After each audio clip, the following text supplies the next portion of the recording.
Kashi news channel, सच है तो बोलेगा।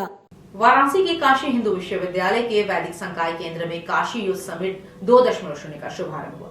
2 दिवसीय इस आयोजन में देश भर से युवा प्रतिनिधियों ने भाग लिया। मुख्य अतिथि के रूप में वाराणसी के एडीजी पीयूष मोरडिया मौजूद रहे। कार्यक्रम का उद्देश्य था युवाओं को राजनीति की मुख्यधारा से जोड़ना और उन्हें अपने अधिकारों के प्रति जागरूक करना। कार्यक्रम के संयोजक तेजस दुबे आदर्श तिवारी ने बताया, हम पूर्वांचल से आते हैं, जहां चाय की दुकानों से लेकर गलियों तक हर जगह सिर्फ राजनीति पर चर्चा होती है, लेकिन युवा खुद उसमें भागीदारी नहीं लेता। यूथ समिट का उद्देश्य यही है कि युवा सिर्फ चर्चा न करे बल्कि अपने विचारों और सोच को सही मंच पर रखे। आयोजकों ने आगे कहा, आज की राजनीति में गिरावट और बढ़ते अविश्वास को देखकर युवाओं का इससे दूर होना स्वाभाविक है, लेकिन अगर बदलाव चाहिए तो युवाओं को ही राजनीति में आना होगा। अगर बबूल का पेड़ लगाएंगे तो आम नहीं मिलेंगे, यह बात हमें समझनी होगी। कार्यक्रम की सबसे खास बात यह रही कि इसमें उन मुद्दों को उठाया गया जिन पर आमतौर पर लोग चर्चा करने से कतराते हैं।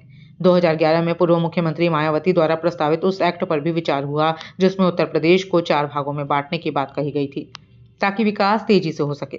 हालांकि वह बिल पारित नहीं हो सका, लेकिन युवाओं ने इस पर खुलकर बहस की और राज्य के भविष्य के लिए संभावनाएं टटोली।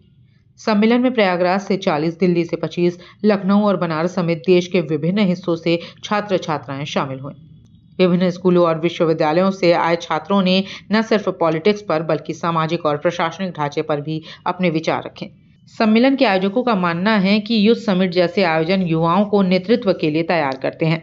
मंच मिलने पर युवा अपनी सोच, अपने मुद्दों को मजबूती से रखता है और वहीं से बदलाव की नींव पड़ती है।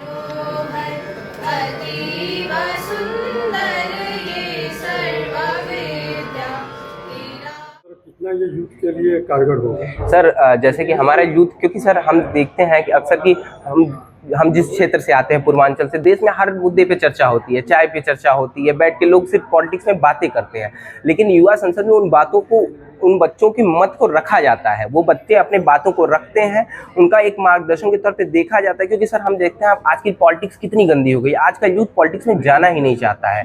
इसलिए आज के यूथ को ये पता हो कि नहीं उसके अधिकार क्या क्या है, पॉलिटिक्स को सुधारा जा सके, इसलिए ये युवा संसद बहुत जरूरी है।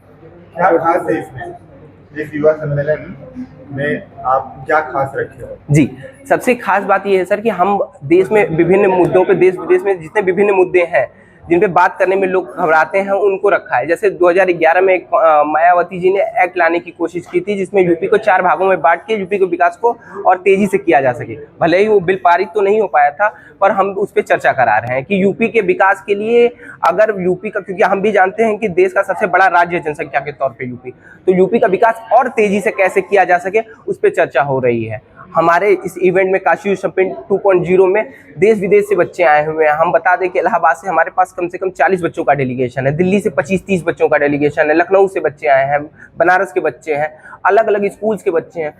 ये दिखाता है सर कि यूथ पॉलिटिक्स में इंटरेस्ट तो लेता है, पर उसको एक डर है कि पॉलिटिक्स उसको, क्योंकि उसका माइंडसेट में ये भरा हुआ है कि पॉलिटिक्स उसके लिए नहीं है। पूर्वांचल की खबरों से जुड़े रहने के लिए आज ही सब्सक्राइब करें हमारा YouTube चैनल डनकाशी, और हाँ, लेटेस्ट अपडेट्स के लिए बेल आइकन को प्रेस करना ना भूलें। और आपके पास है कोई जानकारी या है कोई सूचना तो हमारे दिए गए नंबर पर आप हमसे संपर्क कर सकते हैं।